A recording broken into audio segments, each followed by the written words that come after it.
Welcome to Sociology, Part B, Class 12, Chapter 1, Structural Change.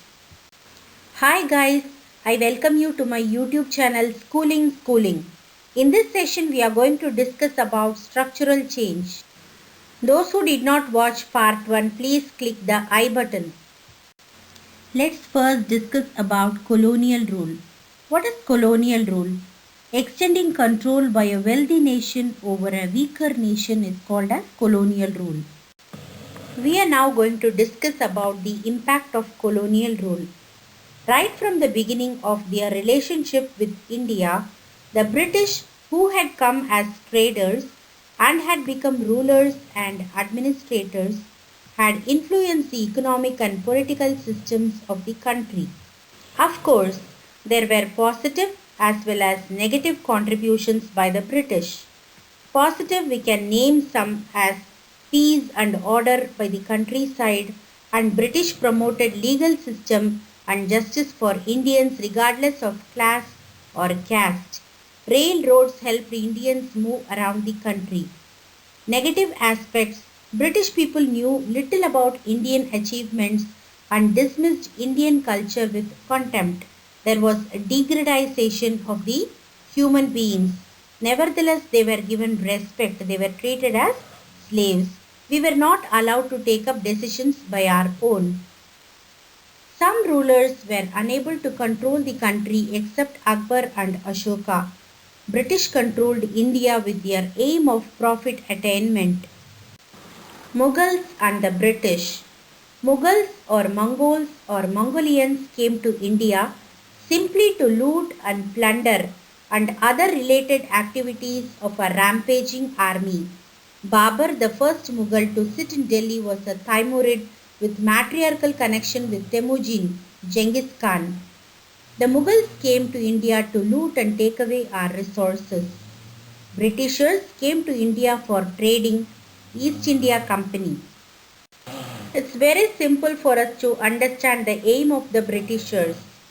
The two aims were profit and establishing control over India. Control by Britishers. Britishers controlled both rural and urban areas. In rural areas, they wanted farmers to grow cash crops, particularly indigo.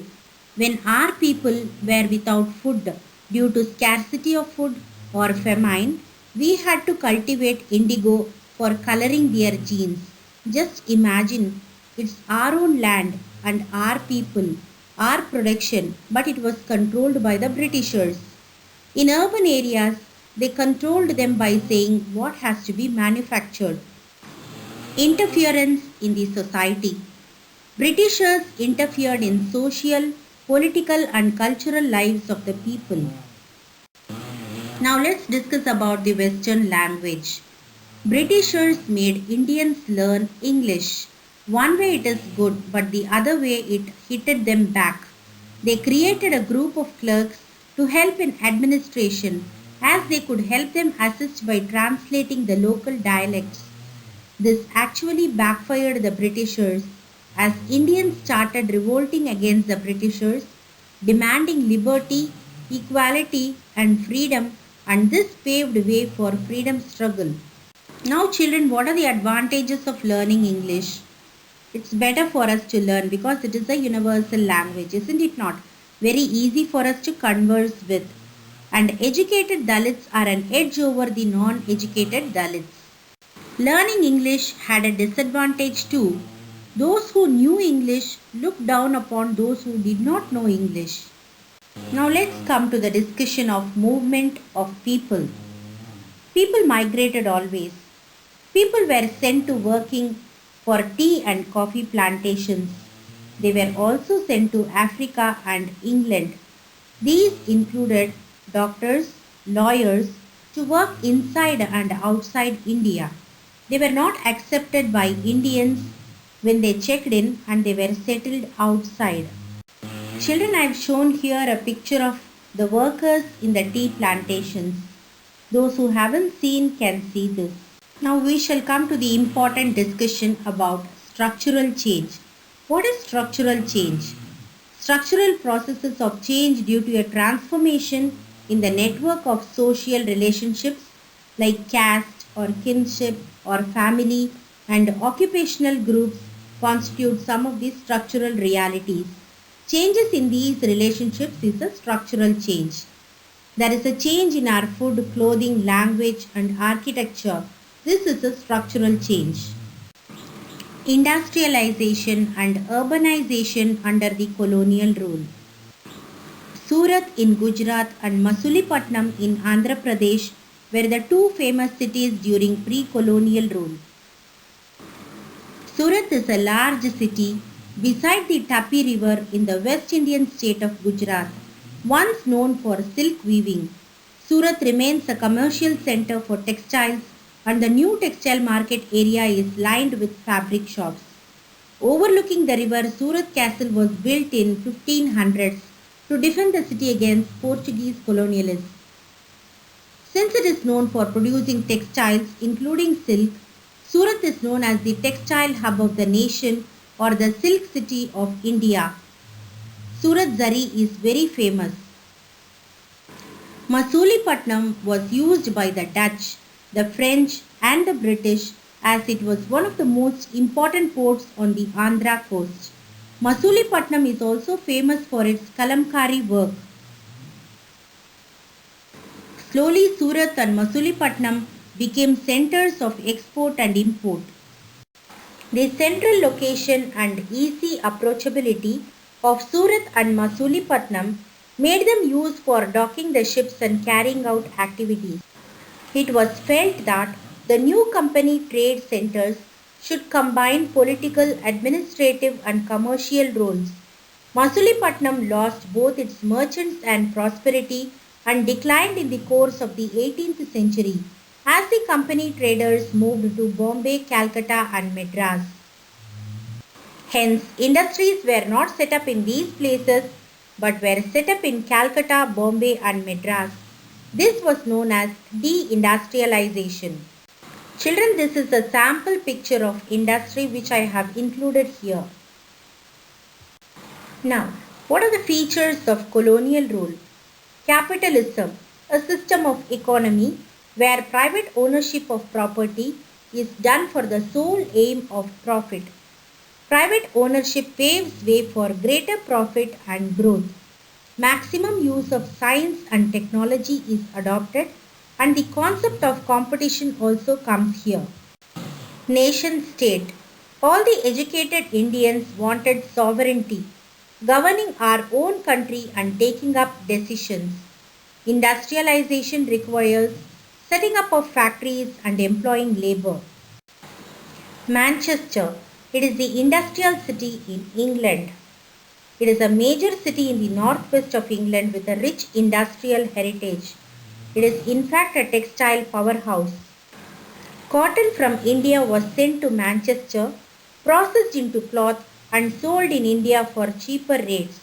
Comparing to the khadi, the mill-made Manchester cloth was much cheaper. Dhaka and Tanjavur also lost their importance like Surat and Masulipatam. I have just shown you a picture of Manchester here. Movement of people. Children, people keep moving for different things, isn't it not? For search of jobs or for education, for various purposes. Here, artisans, painters, dancers, singers lost their importance. They had to look for alternate jobs. So people migrated to urban centers where there were industries. Of course, we can find jobs only in the cities, isn't it not? They realized that life in urban areas and factories were tougher for social and economic reasons. Here I have shown you a picture of people migrating from one place to the other for various purposes like searching jobs or for education or for their livelihood. So many reasons. Madras became famous for coffee, indigo and spices. Bombay for cotton. It was first established as price capital counter for trading. Calcutta became famous for jute. Calcutta was established in the year 1686 as a result of the expansion plans of the British Raj. On August 24, 1686, George Charnock, who was believed to be the founder of Calcutta, first came to the village of Sultanoti as a representative of the British East India Company to establish a factory. He selected Kolkata, Gobindapur, Sultanoti. He combined all the three villages and started a trading post, and the British wanted to build a fort in 1698 known as Fort William. Calcutta. There was a Maidan in the middle. Around the Maidan, cities were formed. People started to build the infrastructures. Thus, the city of Calcutta developed. It includes Fort William and their villages. Tea plantations. Tea grows very well in hilly areas. It requires frequent showers. Assam was an ideal place for tea plantation. Here I have given a picture for your better understanding. The disadvantages of Assam. Low population and hence people need to be moved from Bihar, Maharashtra, Rajasthan and Madhya Pradesh as laborers. The life of laborers. Weather conditions were very harsh and it caused diseases for the laborers. Living and working conditions were very poor. The conditions laid down by the Britishers on the laborers. Penal laws were made by the British to punish the workers. Those who did not report on time or run away or went against them were punished. Laws were in favor of the plantation owners and not the laborers. Wages were very low and working conditions were very harsh. Industries were privately and publicly owned. Owners employed the managers. Owners led a luxurious life in large bungalows with gardens which were maintained by the laborers. Here is a sample of such luxurious bungalow. Condition of independent India. Industrialization and urbanization. Nehruji and other ministers felt the drain of wealth by the Britishers. Britishers left us in a very tough position. We had to bring up our economy and develop industries. Urban-rural impact. People move from rural to urban areas in search of jobs, better standard of living, etc. These are some push and pull factors which we have already learnt in the previous classes. Cities have the pull factors because of the facilities available. Villages or the rural areas have the push factors because of the facilities which are least available there. Migration, social reasons, sense of anonymity, ability of choosing one's job. But always there is a clash between the immigrants and the residents. The residents feel that they would be losing their job opportunities. Metropolis, city and suburbs, part of city, example Chennai, Bangalore. Metropolis is a large city which is a significant economic, political and cultural center for a country or region. Megapolis. Megapolis is also a mega region, a city, cluster or super city. It is typically defined as a group of two or more roughly adjacent metropolitan areas, which may be somewhat separated or may merge into a continuous urban region. For example, NCR Delhi, Gurgaon Faridabad. Shall we discuss some of the important terms that are needed for this topic? Capitalism, production privately owned for profit. Colonialism, a country seeks to conquer forcibly the other. Deindustrialization, decreasing capital investment and increasing production management. Globalization, interaction and integration among people for economy. Industrialization, development of factories, machines and large-scale production process. Migration, movement of people from one place to another for livelihood. Modern iron and steel centers. Bhilai, Bokaro, Durgapur, Rourkela. paradoxical, self-contrary system. Structural changes, changes in social relationships, urbanization, population in the cities increases. Always urbanization and industrialization go hand in hand. Wherever industries are located more, urbanization also happens there.